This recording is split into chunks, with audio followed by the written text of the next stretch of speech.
கர்த்தருக்குள் பிரியமானவர்களே, September 15 Elon G white அம்மையார் அவர்களுடைய மாரநாத்தா புத்தகம், பக்கம் 515.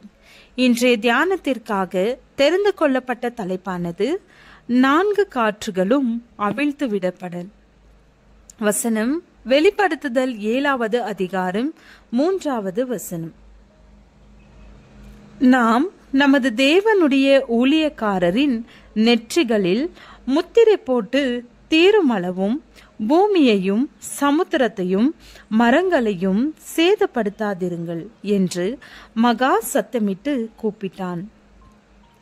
சாத்தானுக்கு ஆதரவாக பெருந்திரள் கூட்டம் இருப்பதினாலே இந்த உலகத்திலே அவன் சர்வாதிகாரம் செலுத்துவதை உரிமை கொண்டாடபடிக்கு அதை மறுத்தவர்களாய் தேவதூதர்கள் உலகத்தை சுற்றி வலிக்கிறார்கள். அவர்களது குரல்களை நாம் கேட்கிறதில்லை. நம்முடைய மானிட கண்களால் அந்த தூதர்களை நாம் காண முடிகிறதில்லை. எனினும் அவர்களுடைய கரங்கள் உலகத்தை சுற்றிலும் இணைக்கப்பட்டிருக்கின்றன. நித்திரையற்ற ஜாக்கிரதையோடு தேவனுடைய மக்கள் முத்திரையை பெற்றுக்கொள்ளும் வரையிலும் சாத்தானுடைய சேனைகளை தடுத்து நிறுத்தி கொண்டே இருக்கிறார்கள்.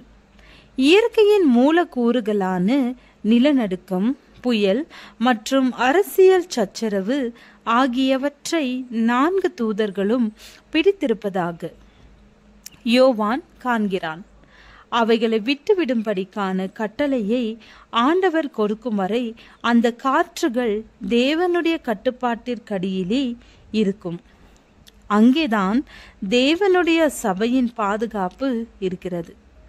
அவருடைய சித்தத்தின்படி செய்கிற தேவதூதர்கள் ஊழியக்காரர் தங்கள் நெற்றியிலே முத்திரையை பெற்றுக்கொள்ளும் வரைக்கும் பூமியின் மேலாவது சமுத்திரத்தின் மேலாவது ஒரு மரத்தின் மேலாவது காற்று அடியாதபடிக்கு பூமியின் 4 காற்றுகளையும் பிடித்திருக்கிறார்கள்.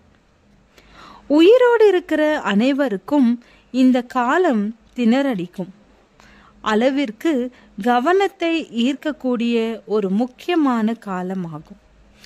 ஆளுநர்களும் அரசியல் வல்லுநர்களும் நம்பிக்கைக்கு பாத்திரமான பொறுப்பிலும் அதிகாரத்திலும் இருக்கும் மனிதரும் அனைத்து வகுப்பையும் சார்ந்த சிந்திக்கும் ஆண்களும் பெண்களும் நம்மை சுற்றி நிகழ்கிற சம்பவங்களிலே தங்களது கவனத்தை பதித்திருக்கிறார்கள்.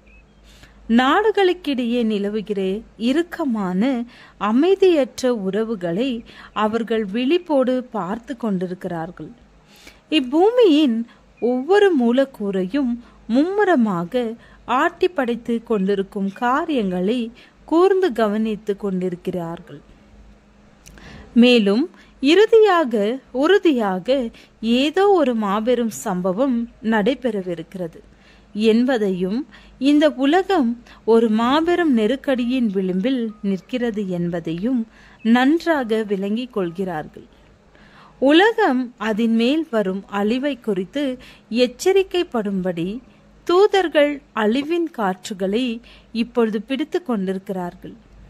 ஆனாலும் ஒரு பெரிய புயல் பூமியின் மேல் மோதத்தக்கதாக ஆயத்தமாகி கொண்டிருக்கிறது. காற்றுகளை அவிழ்த்து விடுமாறு தேவன் தமது தூதர்களுக்கு கட்டளையிடும்போது எந்த பேனாவினாலும் விவரிக்க முடியாத அளவிற்கு மகா பயங்கரமான பூசல்கள் இவ்வுலகில் எழும்பும்.